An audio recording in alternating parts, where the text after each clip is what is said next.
саясаттын туура эмес колгон протоколдун негизинде мына ушунчалык адамдарыбыз, 1000ге жакын адамдарыбыз страдать этти. Алар айтып атат, өткөн Адакан Кимсанбаевич айтып атат, бул протокол жөн эле протокол да, муну менен жөн эле туалетке барып койсоңор болот, баяк кылып койсоңор болот деп. Туалетке бардырбайт экен да аны менен. Сенин колуң турат да жерде. Секретарь Совета Безопасности деп туруп, колуң турат да жерде сенин. Кантип туалетке бардыртат? Ошону ар бир жолугушууда мен бетиме такай берип, монтип, мен ушу менен чабышып келдим да.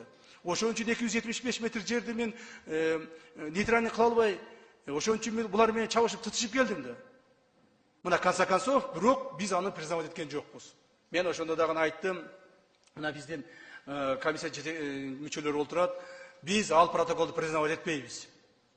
Ал протоколду туура эмес адам не соответствующий своим служебным обязанностям человек подписал.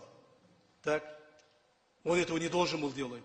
Анда алар айтып атышты, андай болсо, силер ушуну мамлекет аралык протоколго кол кое берсеңер, көрүнгөн адам келип, силер алар жоопко тартпайсыңарбы деди.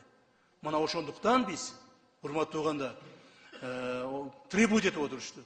Ошондуктан биз ушунун баардык делону изучать этип отуруп, ушулардын баарын анализдеп отуруп, анан кийин Мадумаровго чыккынчылык беренеси менен иш козгогонбуз. Чыккынчылык беренеси менен иш козгогонбуз. Бул чыккынчылык беренеси эч качан эскирбейт. Керек болсо, азыр дагы алып келип камап койсо болот. Мындан кийин да камап койсо болот. Мына чыккынчылыктын эмеси каерде жаткан өзөгү.